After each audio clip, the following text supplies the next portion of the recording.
subscribe and press the bell icon to never miss any update.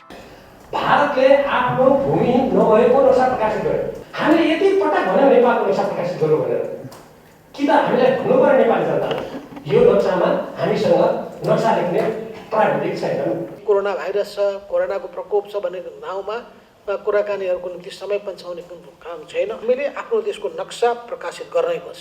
मोदीजीको अभिव्यक्ति भनेर बाहिर आएको छ 200 वर्ष अघिदेखि नै के भनेर, यदि हुन् होइनन् उहाँ यहीँ हुनुहुन्छ। यस्ता विवादसम्म कुराहरू नबोलौँ। नेपालको आफ्नो नक्सा बनाउनै पर्छ, त्यो नक्सा हामीले प्रकाशित गर्नै पर्छ।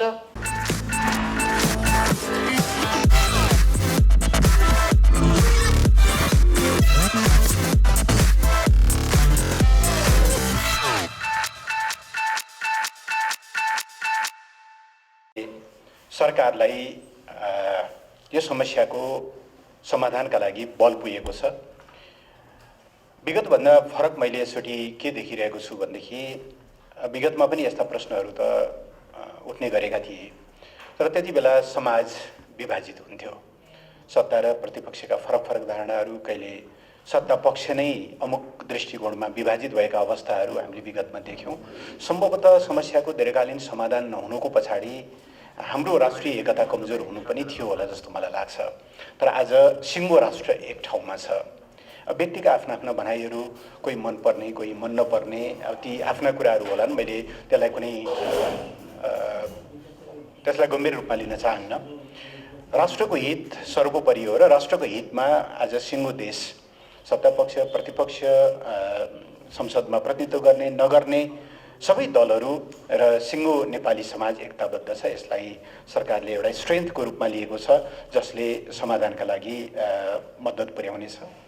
मैले धेरै कुराहरू हिजो समितिको बैठकमा र सम्मानित प्रतिनिधि सभा र सम्मानित राष्ट्रिय सभाका बैठकहरूमा राखिसकेको, त्यहाँ उठेका जिज्ञासाहरूको पनि सम्बोधन गरिसकेको हुनाले ती विषयहरूलाई मैले दोहोऱ्याउन चाहन्न। आज उठेका केही प्रश्नहरूमा मात्रै मैले आफूलाई सीमित गर्नेछु। एउटा अत्यन्त महत्त्वपूर्ण सुझावहरू मान्यजीहरूले दिनुभएको छ। यो विषयमा मैले यी तीनटै शब्दलाई एकदमै महत्त्वपूर्ण रूपमा लिएको छु। गम्भीरता, दृढता र निरन्तरता। यो विषयमा गम्भीर हुनु पर्यो। विषय आउँदा, समस्या आउँदा मात्रै तात्ने, अरू बेला सेलाउने हुनु भएन। त्यसले निरन्तरता पाउनु पर्यो र राष्ट्रिय हितमा अविचलित र दृढ रहनु पर्यो। यी तीनटा शब्द चाहिँ सरकारका लागि एउटा महत्त्वपूर्ण गाइडलाइन हुन् भन्ने मैले ठानेको छु। सरकार तदनुरूप नै प्रस्तुत हुनेछ। म मानिसहरूलाई विश्वास दिलाउन चाहन्छु। राष्ट्रको हितभन्दा माथि कुनै पनि सरकारको अर्को उद्देश्य हुन सक्दैन, अर्को प्राथमिकता हुन सक्दैन। सरकारले सामूहिक रूपमा मन्त्रीहरूले र व्यक्तिगत रूपमा प्रधानमन्त्रीज्यूले संविधानको रक्षा अथवा संविधानको पालनाको चाहिँ हामीले शपथ ग्रहण गरेका हुन्छौँ र संविधानको पालना भन्नुको अर्थ संविधानले उल्लेख भएका राष्ट्रिय हितको रक्षा सबभन्दा महत्त्वपूर्ण हुन आउँछ। त्यसो भएको हुनाले यसमा सरकार यहाँहरूका साथ सहयोग का साथ अगाडि बढ्नेछ। केही मान्यजीहरूले आफ्नो क्षमतालाई पनि सदुपयोग गरोस् सरकारले भन्नुभएको छ। हामी त्यो विभिन्न ढङ्गले हेर्न सक्छौँ। विभिन्न खालका संयन्त्रहरू बनाएर, विभिन्न क्रस पार्टी मेकानिजमहरू बनाएर पनि जान सकिन्छ। त्यसमा आवश्यकता अनुसार हामी छलफल गर्नेछौँ। अब यस्ता घटनाहरूले दुई देशबीचको सम्बन्धमा अवश्य पनि केही समस्याहरू सृजना गर्छन्।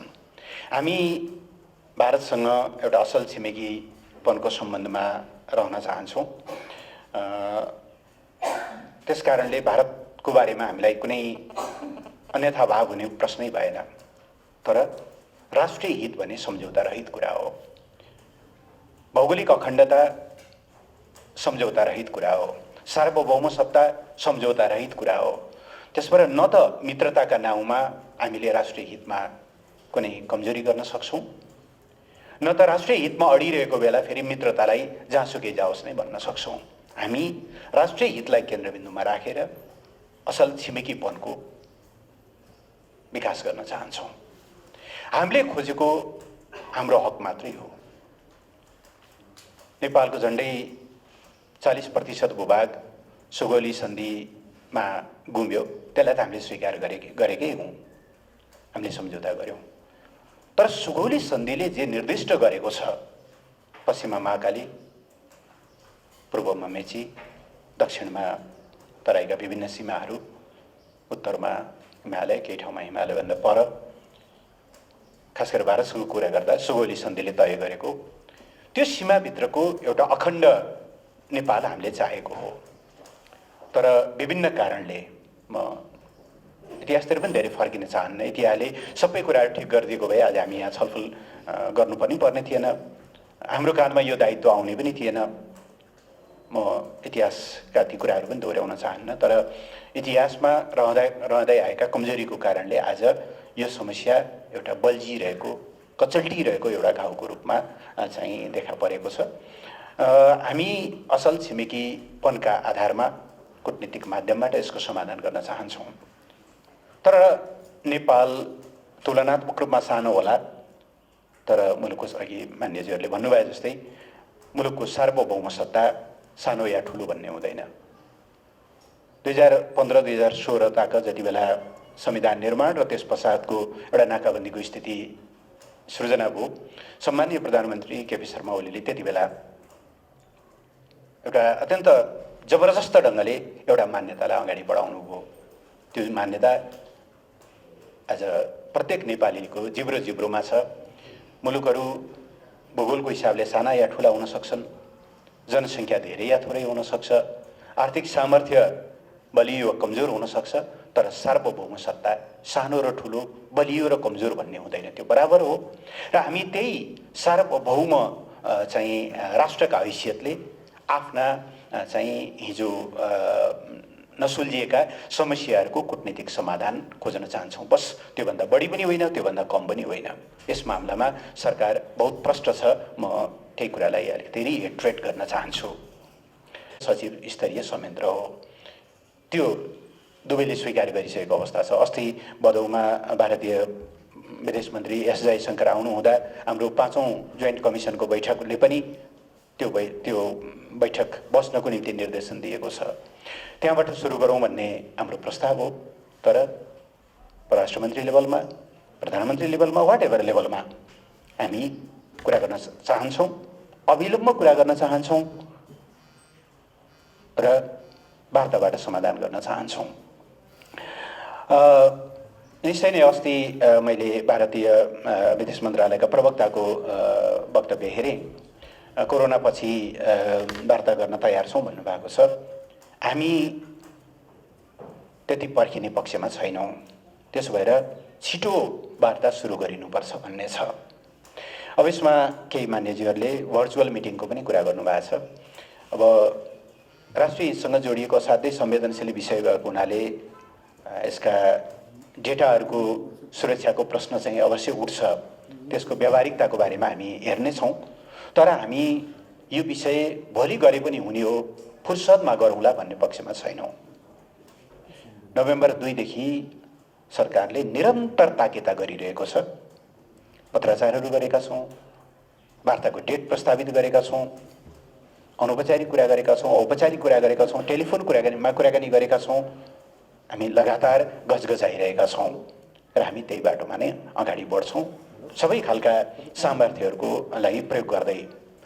केही मान्यजीहरूले यसको अन्तर्राष्ट्रियकरणको, अन्तर्राष्ट्रिय अदालतका प्रश्नहरू पनि उठाउनु भएको छ। म यस विषयमा धेरै त भन्न चाहन्न, तर म विनम्रतापूर्वक मान्यजीहरूलाई अहिलेका अन्तर्राष्ट्रिय सम्बन्धहरू, पावर स्ट्रक्चरहरू, ठुला देशका उनीहरूका आफ्ना खालका चाहिँ प्रभाव र त्यसको संरचना, यी सबैको परिप्रेक्ष्यमा मात्रै यो विषयमा चाहिँ कुनै धारणा व्यक्त गर्नु राम्रो हुन्छ भन्ने मलाई लाग्छ। अहिले सरकारको दृष्टिकोण चाहिँ द्विपक्षीय कूटनीतिक वार्ताको माध्यमबाट नै समाधान गर्न सकिन्छ, गर्नुपर्छ भन्नेमा हामी छौँ।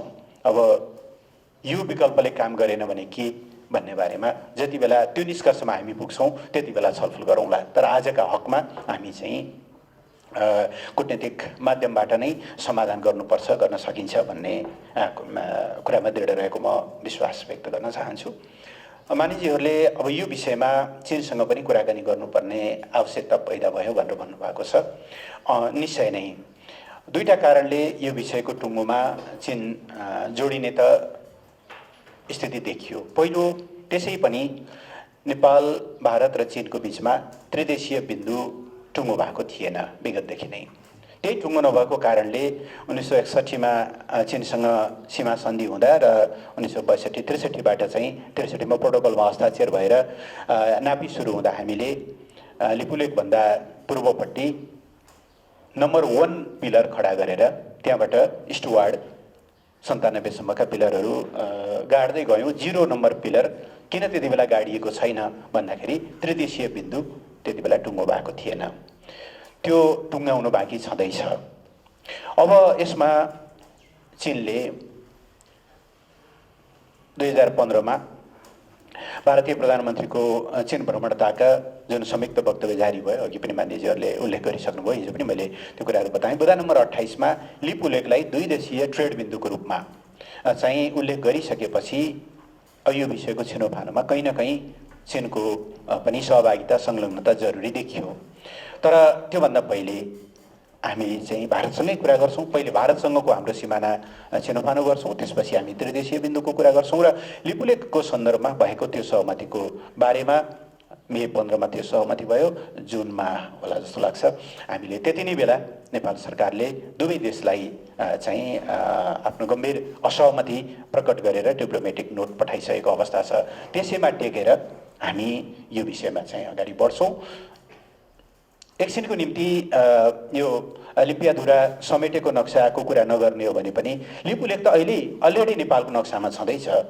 तर नेपालको नक्सा भन्ने जान्दा जान्दै नेपालको नक्साको बाटो भएर जाने र नेपालको भूभागभित्र पर्ने लिपुलेखको बारेमा दुई देशले नेपालसँग परामर्श नै नगरिकन, नेपालको स्वीकृति नै नलिकन, नेपाललाई जानकारी पनि नदिइकन गर्ने कुरा चाहिँ नेपालको निम्ति मन्जुर हुन सक्दैन।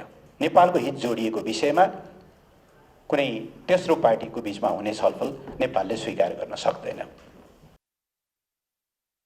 मन्त्रालय छ, यहाँ गृह मन्त्रालय छ, उनीहरूले गरेर पहिले गएर बुझ्नुपर्ने नि।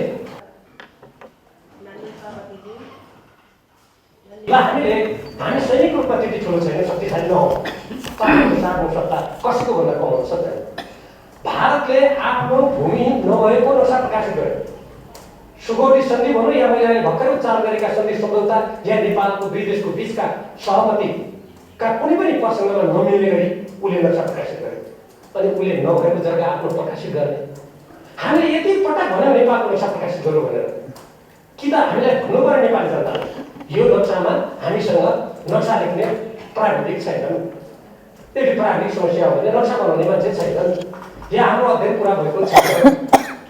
भारतले तुरुन्तै ल्याउने, हामी आफ्नो देशको सार्नु सत्ता त्यहाँ गएर हाम्रा विज्ञहरूलाई खटाउने, कर्मचारीलाई खटाउने, अध्ययन गर्न लगाउने काम त परै जाओस्। नक्सा पनि प्रकाशित नगर्दा देशभक्त नेपालीको चित्त दुख्छ भन्ने कुरामा हामी सबैले हेक्का राख्नुपर्छ कि पर्दैन? जब हाम्रो दार्चुला जिल्लामा प्रमुख जिल्ला अधिकारी छ, त्यहाँ हाम्रा सुरक्षाकर्मी छन्, यहाँ परराष्ट्र मन्त्रालय छ, यहाँ गृह मन्त्रालय छ, उनीहरूले गएर पहिले गएर बुझ्नुपर्ने नि।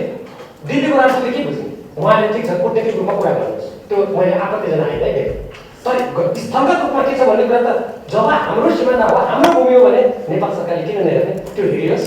र अब भारतसँग अन्तर्राष्ट्रिय कानुन अनुसार सीमा नियमन गर्ने बेला यसरी हिँड्दै जाने, सिमानामा बात बनाउँदै जाने, हामी एउटा वक्तव्य दिने, एकचोटि हल्ला गर्ने, कोही मान्छे भन्छन् यो हल्ला गर्ने, एकचोटि शान्त हुन्छ।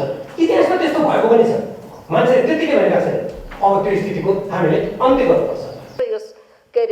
उच्च मनोबलका साथ हामीले भारत सरकारसँग कुरा गर्नुपर्छ। यससँग जोडिएका विषयवस्तुका हुनाले चीन सरकारसँग पनि कुरा गर्नुपर्छ। अहिले बाटोको दावा, भूमिको दावा भारतले गरेको भने यस्तो बेलामा नेपालीहरूको मनमा ठुलो आशंका भएको छ। भारतीय शासकहरू नेपालमा भारत विरोधी भावना धेरै बढ्यो भन्ने कुरामा चिन्तित भएको पाइन्छ।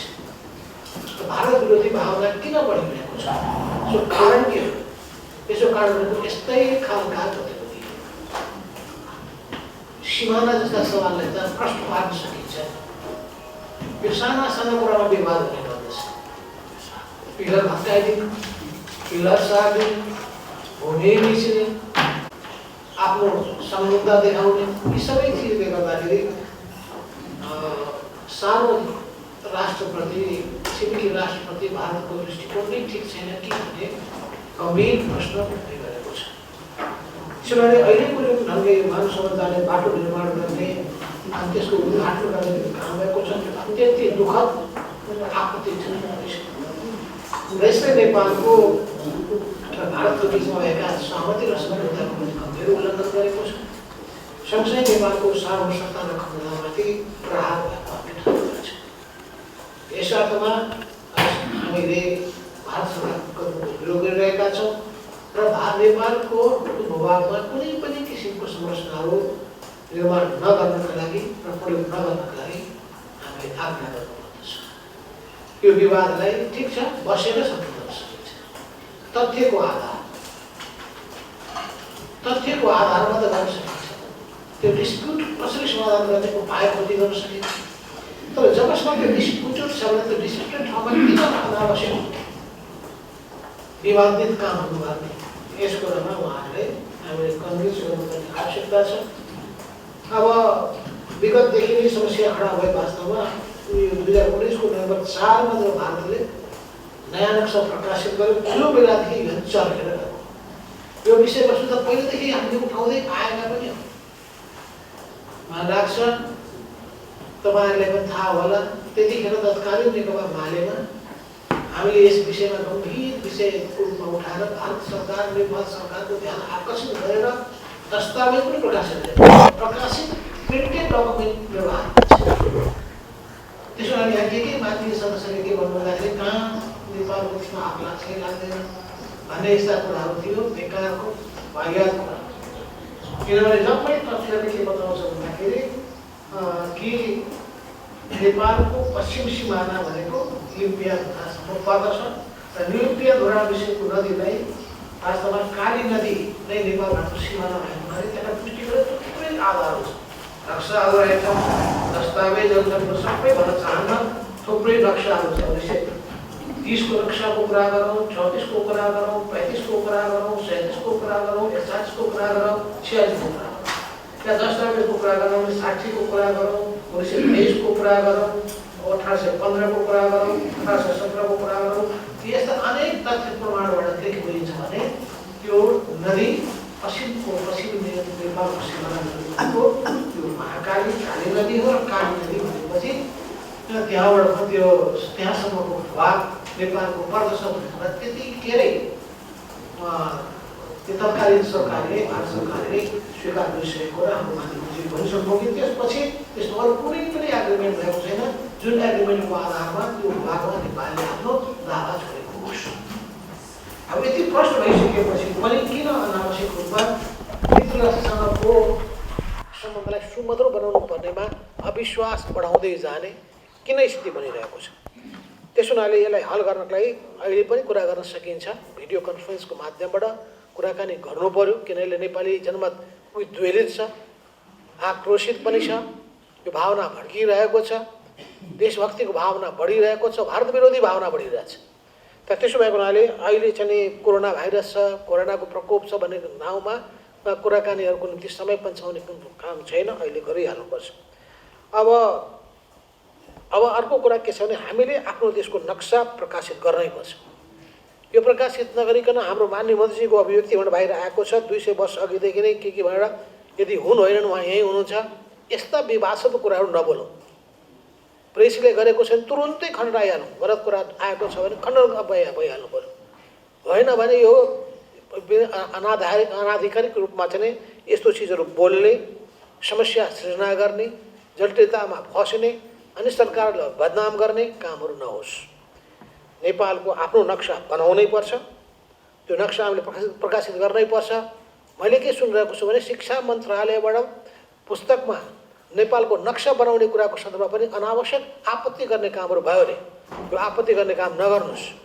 तथ्य प्रमाणले सबै कुरा देखाएको छ भने हाम्रा विद्यार्थीहरूलाई पढाउनु पर्ने त्यो पाठ्यक्रममा नेपालको जुन भूभागसम्मको नेपालको दावा पर्दछ त्यो सबै भूभाग भएको नक्सा शिक्षा मन्त्रालयले प्रकाशित गर्ने वा स्कुलहरूको पाठ्यक्रममा, कलेजको पाठ्यक्रममा, युनिभर्सिटी पाठ्यक्रममा त्यस्ता नक्साहरू प्रकाशित गर्ने काम हुनु पर्यो। अब अर्को कुरो भनेको हामीले यो सबै समस्या एक ठाउँको मात्रै समस्या रहेनछ, यो जहाँ पनि समस्या पाइरहेछ। सीमा मिच्ने काम भइरहेको छ, पिरियड भत्ता हुने अनि सार्ने काम भइरहेको छ, यो बाँध बाँध्ने 10 गजा क्षेत्रमा यस्तो काम भइरहेको छ। अनि त्यसपछि अझ हुँदा त सुरक्षा पौधको तैनाती र बाटो निर्माण गर्ने कामसम्म पनि भयो। त्यसैले यो नियमन गर्ने काममा अलि ध्यान दिनु पर्यो। नियमनलाई कसरी व्यवस्थित गर्न सकिन्छ, अझै सीमै पनि कसरी व्यवस्थित गर्न सकिन्छ भन्ने कुरामा जानै पर्ने भयो। यदि विवादै सधैँभरि गर्नु छ भने त्योभन्दा राम्रो त त्यसलाई कसरी अझै कन्ट्रोल गर्ने उपाय के हुन सक्दछ, कन्ट्रोल गर्ने उपायमा जानु पर्यो। त्यसको निम्ति काँडे तार लगाएर हुन्छ कि पर्खाल खडा गरेर हुन्छ कि सधैँभरि विवाद गर्नुभन्दा त क्लियर गरिदिनु राम्रो हो। कहिले चाहिँ आतङ्ककारीहरू भित्र नेपालमा छिरे भन्ने कुरा गरिरहेको छ, कहिले के भएको छ भनेको छ, कहिले के भएको छ। यो सधैँभरिको समस्यालाई हल गर्न केही उपाय त निकाल्न सकिन्छ, त्यसमा पनि चान्स जान सकिन्छ। त्यसो हुनाले अब यो भारत चीनको र नेपालको जुन ट्रायङ्गलको ठाउँको बारेमा कुरा हो भने तिनै पक्षहरू पनि बस्नु पर्यो। र अब जहाँसम्म अरू मैले धेरै भन्नुपर्ने केही छैन, किन विज्ञहरूसँग पनि मैले छलफल गर्दाखेरि यही निष्कर्षमा म पुगेको हुँ। र विगतदेखि नै हामीले लडाइँ लिँदै आएको पनि छ। र हाम्रो पार्टीको तर्फबाट 2 राजाध्यक्षले पनि, हाम्रो विदेश विभागले पनि, हाम्रो अन्तर्राष्ट्रिय सम्बन्ध विभाग छ मेरो, अन्तर्राष्ट्रिय विभागको तर्फबाट पनि हिजो हामीले वक्तव्य प्रकाशित पनि गरिसकेका छौँ। त्यसो हुनाले यो उच्च तहमा राजनीतिक वार्ता हुनु पर्यो। नेपालको वैध हकलाई कुनै पनि हातमा कुण्ठित हुन दिन भएन। त आवश्यक तथ्य प्रमाणसहित हस्ताक्षर प्रस्तुत हुनु पर्यो र आफ्नो हक कायम गर्नका लागि नेपाल सरकार गम्भीरताका साथ अगाडि बढ्नु पर्यो। यस अर्थमा मैले के भन्न चाहन्छु भने फेरि पनि हाम्रो आफ्नो सम्पूर्ण भूभाग सहितको आधिकारिक नक्सा प्रकाशित गर्ने कुरामा ढिलाइ गर्न भएन र आफ्नो भूमि र नागरिक रक्षाको लागि सीमा क्षेत्रमा त्यो पनि कुन ठाउँमा भन्दाखेरि सबै ठाउँमा त सम्भव छैन भने पनि कुन ठाउँमा एक त सबै ठाउँमा गर्नु पर्यो। सीमा सुरक्षा समिति स्थापना गरेर सीमाको नियमित रूपमा नियमन गर्नु पर्यो र विकट सीमा क्षेत्रहरूमा कार्यरत सुरक्षाकर्मीहरूको लागि उचित प्रबन्ध गर्नु पर्यो। किन त्यस्तो ठाउँमा जान आउन पनि धेरै गाह्रो छ। त त्यस्तो ठाउँमा चाहिँ हामीले चाहिँ सुरक्षाकर्मीहरूको निम्ति के सुविधा प्रदान गर्नुपर्छ, सुविधा त्यहाँ बनाउनु पर्ने भवनहरू के गर्नुपर्छ, त्यसको निम्ति प्रबन्ध गर्ने काममा सरकारको ध्यान आकर्षित गर्न चाहन्छु। धन्यवाद। धन्यवाद मान्यज्यू। यस पछाडि म फर्मल रेस्पोन्स मैले रेकर्डमा भेटेको छैन, तर पछि कुराकानीहरू गर्दाखेरि उहाँहरूले चाहिँ वास्तवमा त्यसमा एक खालको रियलाइजेसनको पाटो देखिन्छ होइन, तर फर्मल डकुमेन्टेड तहमा चाहिँ त्यस्तो देखिएको छैन। त्यस कारणले गर्दा यो समस्या समाधानका लागि एउटा बिन्दुमा चीनसँग पनि हामीले वार्ता गर्नुपर्ने जरुरी चाहिँ देखिन्छ। तर त्योभन्दा अहिले चाहिँ फेरि त्रिदेशीय समस्या होइन, आजको समस्या 2 देशीय हो, भारतसँगकै हो। तर भारतसँग सल्टाइसकेपछि हाम्रो ट्राई जङ्सन कहाँ हो त भन्नका निम्ति फेरि तिनटै पक्ष बस्नुपर्ने छ। एउटा दोस्रो लिपुलेखलाई चाहिँ नेपाललाई बाहिर राखेर इन्टरनेसनल ट्रेड रुट चाहिँ भन्ने कुरा मन्जुर हुँदैन भन्ने कुरामा त फेरि हामीले चीनलाई भन्नु नै पर्ने हुन्छ, भनि पनि सकेका छौँ, फेरि हामी थप भन्छौँ पनि। यो विषयमा जोड दिन चाहन्छु। हजुर प्लिज। यो के अहिले बाहिर पत्र पत्रिकामा पनि हिजो संसदमा पनि उठ्यो, तपाईँहरूलाई बाटो खन्दैछ भन्ने त पहिल्यैदेखि थाहा रहेछ, तपाईँले पनि बोल्दाखेरि थाहा थियो भनेर भन्नुभयो। भन्दा अब यो क्लियर के गरिदिनु पऱ्यो भने उसको भारतभित्रै बाटो खन्दा त हामीले के भन्न सक्ने कुरो भएन। हाम्रो सिमानामा आएर खन्न थालेपछि न हामीले अब्जेक्ट गर्ने कुरा, त्यो कुरा अलिक क्लियर गर्नु पऱ्यो क्या बाहिर हो होइन। त्यो सही हो। 2008 अब त्यो बाटो दिल्ली, मुरादाबाद, पिथौरागढ हुँदै धारचुला एक खण्ड, धारचुलादेखि लिएर ताबाघाट अर्को खण्ड र ताबाघाटदेखि लिएर अहिलेको लिपुलेख पाससम्मको 3 खण्डमा त्यो बाटो बनाएको देखिन्छ। धारचुलासम्म त्यो धेरै अगाडि नै 1960 भन्दा अगाडि नै त्यो बाटो बनाएको देखिन्छ। धारचुलादेखि लिएर ताबाघाटसम्मको करिब 19 मलाई अहिले एकछिन लेन्थ चाहिँ बिर्सेँ मैले, त्यो चाहिँ 1999 देखि 2007 को बिचमा 8 वर्ष लगाएर बनाएको देखिन्छ। त्यो इन्डियन टेरिटोरीमै भयो, हामीले त्यसमा केही कुरा भएन। अनि 2005 मा त्यो परियोजना स्वीकृत भएर 2008 देखि त्यो बाटो खन्न सुरु गरियो। त्यसमध्ये अब नेपालको भूभागमा प्रवेश अलि पछि गरे होला, तर जे होस् त्यो बाटो खन्न चाहिँ सुरु भएको कुरा थाहा भएर पटक पटक यस विषयमा चाहिँ कुराकानीहरू भएको चाहिँ देखिन्छ। र हामीले पनि यो प्रसङ्ग आइसकेपछि पहिलो हामी यो समग्र समस्याकै समाधान चाहन्छौँ, त्यो समाधान नहुँदासम्म स्टेटस कोमा रहनु पर्यो भन्ने कुरा नेपालको तर्फबाट हामीले भनेका छौँ। पूर्ववर्ती सरकारको पालामा के कति भयो त्यसको बारेमा मलाई अहिले एकै याद भएन, तर यो विषय खास गरेर नोभेम्बर 2 मा यो नक्सा सम्बन्धी विवादले नयाँ एउटा चाहिँ मोड लिइसकेपछि हामीले त्यसभित्रका ती गतिविधिहरूलाई स्ट्याटस कोमा राख्नका निम्ति हामीले भनेका छौँ। त्यस पछाडि अर्को महत्त्वपूर्ण विषय उठाउनु भएको छ मान्यज्यूहरूले, यो सीमा व्यवस्थापनको सन्दर्भमा, बाँकी ठाउँको पनि सीमा व्यवस्थापनको सन्दर्भमा यो महत्त्वपूर्ण सुझावको लागि म धन्यवाद दिन चाहन्छु र म केही तथ्यहरू यहाँहरूसँग राख्न चाहन्छु। पहिले यो विवाद आउनुभन्दा अगाडि र एउटा कारण चाहिँ कोरोना पनि हो यसमा। फेरि हामीसँग चाहिँ करिब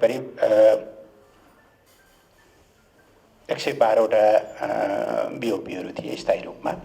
यसबिचमा हामीले बिओपीहरूको सङ्ख्या बढाएका छौँ, 120वटा स्थायी बिओपीहरू र अस्थायी पोस्टहरू 1093 गरेर अहिले कुल 1213वटा चाहिँ स्थायी बिओपी र पोस्टहरू हामीले चाहिँ खडा गरेका छौँ र अहिले चाहिँ मोटामोटी र त्यसो गर्दा कुल 22,616 हामीले चाहिँ सशस्त्र प्रहरी बललाई सीमामा खटाएका छौँ। यद्यपि यसको इमिडिएट चाहिँ रेस्पोन्स भनेको यो अन्तर्राष्ट्रिय सिल जुन गरेका छौँ हामीले, बोर्डरहरू सिल कोरोनाको कारणले, त्यसको लागि हो। तर हामी यसलाई क्रमशः बढाउँदै एउटा स्थायी प्रबन्धको रूपमा लैजाने सरकारको तयारी छ। यसमा म खास गरेर यो मान्यज्यूहरूलाई आग्रह गर्न चाहन्छु, ती मान्यज्यूहरूलाई जसको सुरक्षामा चाहिँ सशस्त्र प्रहरी बलहरू खटिनु भएको छ। अहिले सरकारले त्यसरी खटिनुभएका भिआइपी सुरक्षामा खटिनुभएका सशस्त्र प्रहरीहरूलाई त्यो ड्युटीबाट हटाएर सबैलाई चाहिँ सीमामा पठाउने निर्णय गरेको छ। त्यसमा समझदारी राखिदिनु होला भन्ने म आग्रह गर्न चाहन्छु। हाम्रो व्यक्तिगत प्रोटेक्सनभन्दा देशको सीमाको प्रोटेक्सन चाहिँ बढी महत्त्वपूर्ण हुन्छ। सरकारले गर्ने, गृह मन्त्रालयले गर्ने निर्णयमा यहाँहरू सबैको समझदारी होस् भन्ने पनि म आग्रह गर्न चाहन्छु। त्यसो गर्दा हामीसँग अहिले 22,616 चाहिँ सुरक्षाकर्मीहरू सीमामा खटाइएका छन् र हामीले अब दुर्भाग्य नै भन्नुपर्छ, लामो समयसम्म दार्चुलाको त्यो माथिल्लो क्षेत्र जहाँ सीमा विवाद रह्यो त्यो ठाउँमा सरकारको प्रेजेन्स चाहिँ हामीले गर्न सकेनौँ लामो समय। र यी धेरै कुराहरू हुनुको पछाडि हाम्रो कमजोर प्रेजेन्स पनि एउटा कारण भयो जस्तो मलाई लाग्छ।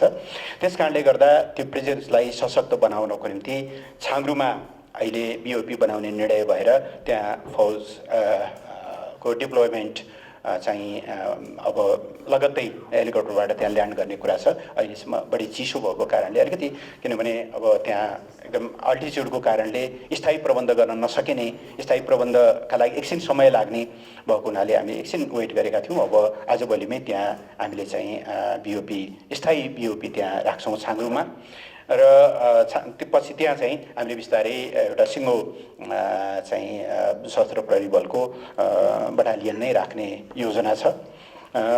दोस्रो एउटा ठुलो पीडा कस्तो रहेछ भनेदेखि त्यो क्षेत्रमा छाङ्ग्रुमा 115 र टिङ्करमा 67 गरेर कुल 182 घरकुरियाहरू, खास गरेर सौका समुदायका, त्यसको कुल जनसङ्ख्या 1120। उहाँहरू चाहिँ हिउँदमा माथि जाडोमा बस्न नसक्ने भएको हुनाले जाडो छल्न तल झर्नुपर्ने, बेसी झर्नुपर्ने।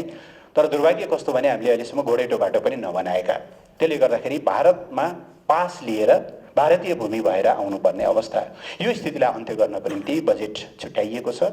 पहिलो चरणमा त्यहाँ घोडेटो बाटो बन्छ, मलाई लाग्छ यही वर्ष कम्प्लिट हुन्छ र बिस्तारै हामीले त्यहाँ चाहिँ मोटर बाटो पनि बनाएर नेपाली नागरिकहरू नेपालको आफ्नो भूभागमा आउनका निम्ति चाहिँ भारतीय भूमि प्रयोग गर्नुपर्ने यो दुःखद स्थितिलाई चाहिँ हामी अन्त्य गर्ने गरी तयारीहरू गरिरहेका छौँ। त्यसका अतिरिक्त धेरै ठाउँमा सीमामा जस्तो 10 गजाहरू मिचेर घरहरू बनाइएको, 10 गजामा सेटलमेन्टहरू बनाइएको, अरू थुप्रै पिलरहरू भत्काइएका अनेकौँ खालका समस्याहरू रहिसकेपछि अब नाभी विभाग अन्तर्गतको बिडब्ल्युजीले त काम गरि नै रहेको छ। त्यसले लगातार काम गरेको छ 2022 सम्म काम सक्याउने गरी। तर त्यतिले पुगेन। अलिकति बलियो पोलिटिकल एउटा चाहिँ मोनिटरिङ पनि चाहियो भनेर परराष्ट्र मन्त्रालयले गएको मङ्सिरमा होला जस्तो लाग्छ। हामीले निर्णय गऱ्यौँ, 2टा कार्यदल बनाएका छौँ। एउटा कार्यदल जसले भारतसँगको सीमा हेर्छ 1880 किलोमिटरभन्दा बढी, त्यो भारत डिभिजनका प्रमुखको नेतृत्वमा, त्यसमा नापी, गृह, रक्षा, सेना लगायतको विभिन्न टिम छ। र अर्को चाहिँ नर्थ इस्ट डिभिजनको डाइरेक्टरको नेतृत्वमा छ, जसले चीनसँगको 1440 किलोमिटरभन्दा बढी सीमा हेर्छ। भारतसँगको चाहिँ सबै ठाउँको कामहरू त्यसले अब्जर्भेसन गरेर मोनिटर गरेर सकेको छ। तर यो चिसोको मौसम भएको हुनाले पाँचथर र ताप्लेजुङका केही भूभागहरू र दार्चुलाका केही भूभागहरू चाहिँ त्यसले हेर्न भ्याएको छैन। त्यही भएर हामीले यसलाई यसको म्याद चाहिँ असारसम्म थप गरेका छौँ। र चीनको टिमले चाहिँ अब चीनसँग हेर्ने टिमले चाहिँ अब काम सुरु गर्छ, किनभने त्यो हिउँदमा चाहिँ त्यता जानु सम्भव थिएन। त्यसले एउटा कम्प्रिहेन्सिभ रिकमेन्डेसन गर्नेछ, कहाँ कहाँ हाम्रा चाहिँ पिलरहरू भत्किएका छन्, कहाँ कहाँ यो 10 गजाहरू मिचिएको छ, त्यसको आधारमा सीमाको व्यवस्थापन र सुरक्षाका लागि हामीले थप प्रबन्धहरू पनि गर्नेछौँ। यो एउटा तथ्य पनि यहाँहरू समक्ष म राख्न चाहन्छु।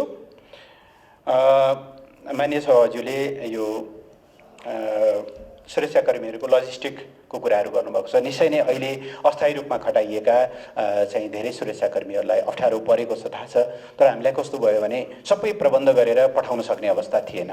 अधिकृत मतलब लुकी छिपी भारतबाट छिरेर आउनेहरूको कारणले कोरोनाको सङ्क्रमण एकदमै बढ्ने भइसकेपछि हामीले तत्काल जे जस्तो अवस्थामा भए पनि पठायौँ हामीले। उहाँहरूलाई धेरै अप्ठ्यारो छ, त्यो थाहा छ। हामीले क्रमशः लजिस्टिकहरूलाई चाहिँ बलियो पनि बनाउँदै लैरहेको बेहोरा म आग्रह गर्न चाहन्छु। अब अरू विषयहरू, अब यो प्यासेजका कुराहरू आदि इत्यादि विभिन्न विकल्पहरू हुन सक्छन् सीमा समस्याका समाधानका सन्दर्भमा, हामी त्यसमा पछि छलफल गरौँला। तर सबभन्दा ठुलो कुरा त त्यो क्षेत्रमा नेपालको अधिकार स्थापित हुनु पर्यो। मूल कुरा त्यो अधिकार स्थापित भइसकेपछि त्यसको प्रयोगका विभिन्न मोडालिटीहरूको बारेमा छलफल गर्न सकिन्छ। तर पहिले मोडालिटी छलफल गर्न किन सम्भव छैन भने until and unless we guarantee the authority, sovereignty of Nepal in that particular territory, त्यसभन्दा अगाडि हामीले अरू विषयमा छलफल गर्न थाल्यौँ भनेदेखि चाहिँ फेरि हाम्रो प्रयास कमजोर हुन्छ। त्यसकारणले हामी त्यो ढङ्गले अगाडि बढ्छौँ भन्ने म आग्रह गर्न चाहन्छु। मेरो एउटा सानो सुझाव छ माननीय सभाज्यू, तपाईँहरूलाई उपयुक्त लाग्यो भने यसका केही विकल्पहरूको बारेमा मान्यज्यूहरूले कुराहरू राख्नुभएको छ, यसलाई क्वाइट छलफल गर्नु होला भन्ने मेरो आग्रह छ। यस्ता विषयहरूमा सार्वजनिक छलफल गरेर हामी कहीँ पनि पुग्दैनौँ। विकल्प के हुन सक्छ भन्ने कुरा खुला छलफल गरियो भने त्यो विकल्पै हुँदैनन्। त्यसो भएर समितिले त्यस्ता खालका अलिक क्लोज डोर छलफलहरू चलाएर मान्यज्यूहरूका महत्त्वपूर्ण सुझावहरू प्राप्त भयो भने सरकारलाई त्यसले बल पुग्नेछ भन्ने म आग्रह गर्न चाहन्छु। धन्यवाद।